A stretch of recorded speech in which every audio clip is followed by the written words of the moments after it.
से ट्विटर भी एक है जिन्होंने शुरुआत में इन बातों को मानने से मना कर दिया था कि हम ऐसा नहीं करेंगे।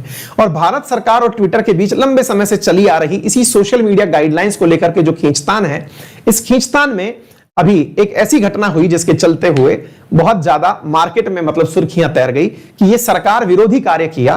किसके द्वारा? ट्विटर के द्वारा। तो आइए, सरकार विरोधी था या नहीं, ये तो मैं आपको सारी की सारी पूरी न्यूज सुनाऊंगा, आप खुद से एनालाइज करिएगा। मेरा काम आपको बताना है कि घटना क्या थी और कौन सी घटना के लिए पूरा मामला तूल पकड़ा।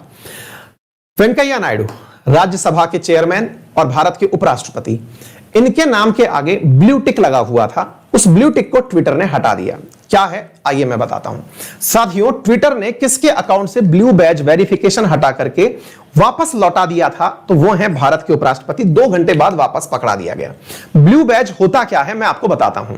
आपने बहुत बार सोशल मीडिया के ऊपर बहुत सारे सेलिब्रिटीज को देखा होगा, उनके मतलब जो सेलिब्रिटीज जो होती हैं उनके ट्विटर अकाउंट्स के ऊपर एक ब्लू टिक लगा होता है। कैसे लगा होता है, जैसे मैं आपको बताता हूं। एक बार के लिए आप ऐसे देखिए, यहां लिखा हुआ है एम वेंकैया नायडू और इसके आगे ब्लू टिक।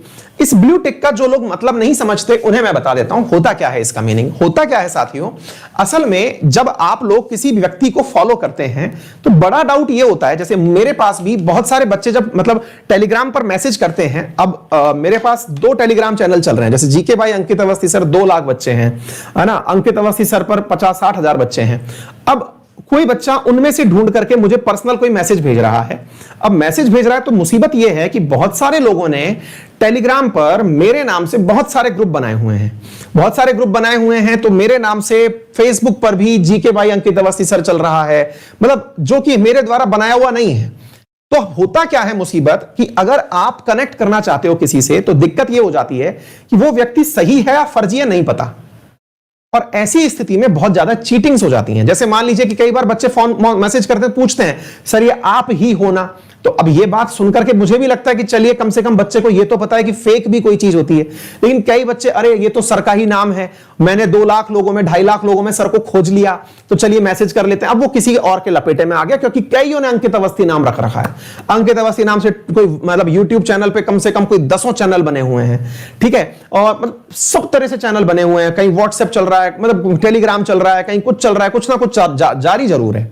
ये फेक चीज है। ऐसी स्थिति में टेलीग्राम, ये क्या कहते हैं आपका इसको, फेसबुक, इन्होंने व्यवस्था क्या करी, ट्विटर और फेसबुक ने व्यवस्था क्या करी कि अपने जो भी ऐसे लोग थे जिनके फॉलोअर्स बहुत ज्यादा हैं, मेरे तो 2.5 लाख फॉलोअर्स हैं, इनके तो मिलियंस में फॉलोअर्स होते हैं।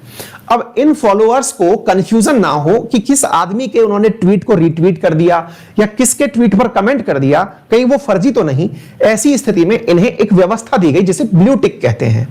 ब्लू टिक व्यवस्था के तहत यह ऑथराइज हो जाता है कंपनी के द्वारा लोगों को बताने के लिए कि यह वही ओरिजिनल व्यक्ति है जिसको आप फॉलो कर रहे हैं, जिससे कि आप लोगों को गलतफहमी ना हो। गलती से मान लीजिए कल को प्रधानमंत्री के नाम से कोई मतलब वो आ गया कि भाई ट्वीट नाम आ गया, लेकिन पता चला कि वो प्रधानमंत्री का थी नहीं और बवाल हो गया।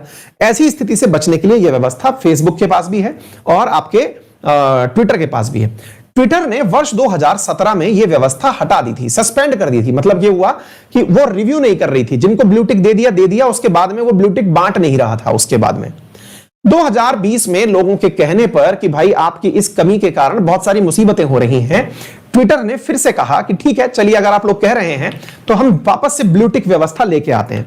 और ऐसी स्थिति में ब्लू टिक व्यवस्था में उन्होंने कुछ नियम कानून बनाए। नियम कानून ये बनाए कि अगर कोई व्यक्ति 6 महीने तक ट्विटर पर इनएक्टिव है, मान लीजिए अब जैसे मेरा भी ट्विटर अकाउंट है लेकिन वो once in a blue moon चलता है, मुझे ही नहीं पता है कि मतलब मैंने आखिरी ट्वीट क्या किया था, है ना।